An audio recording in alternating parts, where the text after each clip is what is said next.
Tonight, the city of Tulsa, Oklahoma is on edge after a series of similar shootings left 3 people dead and 2 others wounded.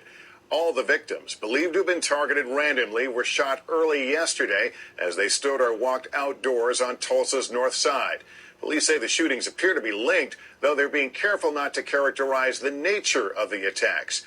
All the victims, however, are black, and survivors describe their attacker as a white man. And that has some in the community questioning whether this might have been a hate crime. Tonight, the FBI has joined the investigation. NBC's John Yang is following the story for us. In just a few hours, 3 people found dead and 2 others wounded, all within 3 miles of each other on Tulsa's north side. It began just after 1 a.m. Friday when a woman was found shot to death in a yard in a residential neighborhood. 3 minutes later, 2 men found wounded just 2 blocks away, both expected to survive. At 1:50, a man found fatally wounded. At 8:30, the morning's last grisly discovery, a man shot in the chest outside a funeral home, pronounced dead at the scene. Investigators said the victims, all of them black, appear to have been picked at random. The victims were in the street and not really in their yards. So I would think that, people are walking up and down the street being targeted. According to investigators, one of the survivors spoke with his attacker, whom he described as a white male driving a white pickup truck. They caution it's too early to say whether race played any role in the shootings. I'm worried more about 3 of my citizens being murdered. And if it takes us in the direction of a hate crime, that's certainly where we'll go, and we'll prosecute them for that as well. Local authorities asked the FBI and U.S. Marshal Service for help interviewing possible witnesses. In a city with only 11 homicides this year before Friday, residents of Tulsa's predominantly black north side are on edge this Easter weekend. Right now, I think everybody needs to, just get closer and just protect themselves and do whatever measures are necessary legally to protect themselves. This is Tulsa, Oklahoma. We should have the ability to stand out on your porch anytime, day or night that you want to walk down your street anytime, day or night that you want to. Community leaders are urging calm while police are urging vigilance. It's daylight now. You can go about your business. But boy, at night I would be aware of what's going on. As the city holds its breath while police hunt down what they describe as a lone wolf killer. John Yang, NBC News, Chicago. Hey everyone. Someone's trying to set off a war. That's what it sounds like to me. When you have a man that is described as white approaching black people and shooting them, I would say, yes, it's safe to conclude he is trying to start a war. And all I will say to black people, men and women, is make sure that before you go out to war, you are prepared for it. I've said this before and I will keep saying it. I still don't understand how people walk out of their homes and they are not protecting themselves.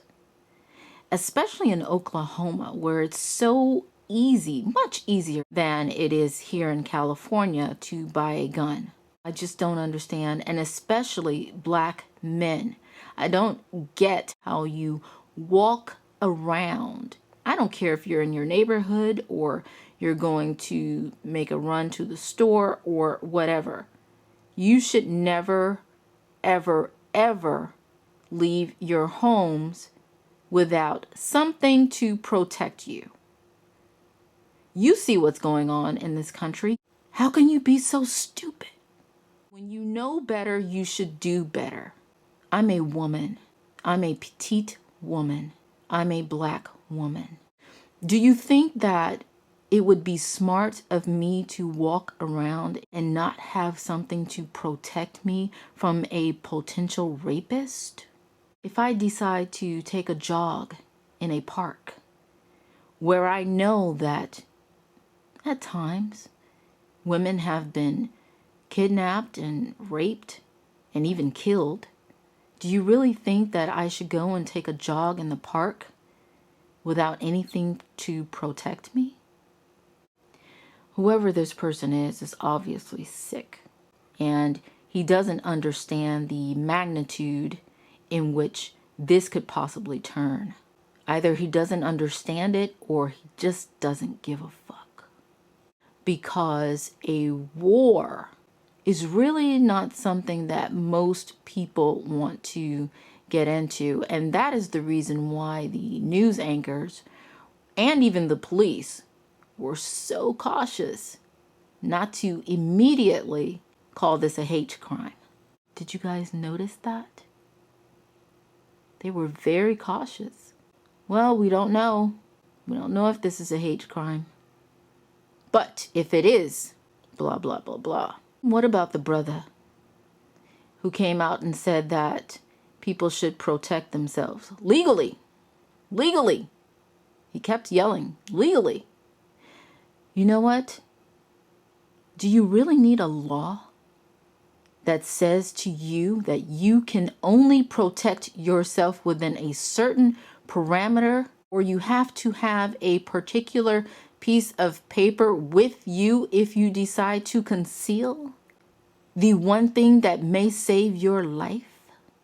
What a stupid law. If you abide by that law, then what you are essentially saying is, well, I'll take my chances going out there without my gun, because the law says I cannot protect my own life unless I have a concealed carry permit. Understand the history of these laws and why they were created in the first place. When you examine the history of laws regulating firearms, one of the main reasons the concealed carry law was enacted was because of slavery. The earliest firearms licensing laws in the United States applied only to free blacks. The South feared that free blacks might assist slaves rebelling against their masters. After slavery ended, the Southern states took the lead in the development of laws regulating the carrying of handguns. The mentality was that if the freed slaves were allowed to carry guns, they would be in a position to defend themselves from Klansmen and more willing to demand their equal rights as citizens.